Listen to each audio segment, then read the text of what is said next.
Right then, it's the one and only Happy Hungry Hippie. Yes, that's me. So what we're going to cover today is a vegan dish, and it's going to be the Jackfruit Biryani from Dishoom. So the key ingredients you need for this: blue rice, just got a couple of things. Cheap, that's fine. Onion, made this in advance. This is actually a recipe on page 230. Slice up a load of onions and put it in the air fryer. Oh, really good.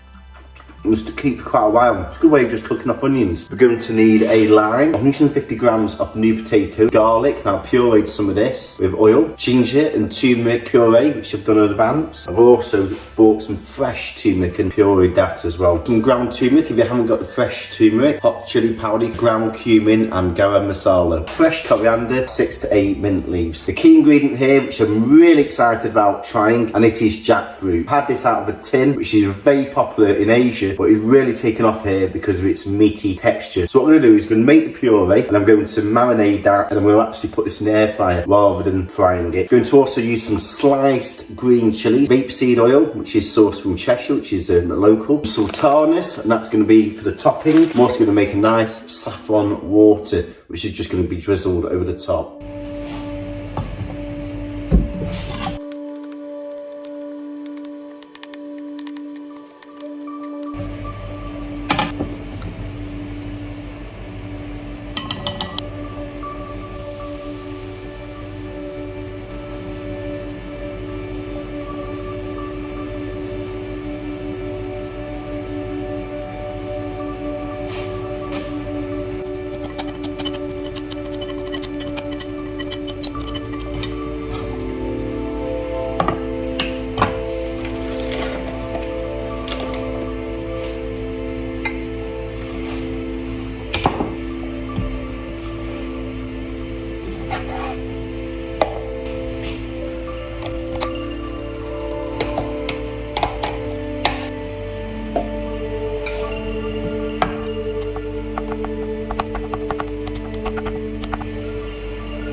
And here we have it, the Jackfruit Biryani, which is by the Dishoom Cookbook, which is absolutely amazing. The smells and the aromas that this gives off, while I've been preparing it, has been tremendous. It's just, oh. Anyway, please do subscribe. A lot of love and passion going into this show. Also turn on your notifications every fortnight on Tuesdays at 4 PM. And also please check out my other playlists. So, Jackfruit Biryani tonight it is. Enjoy.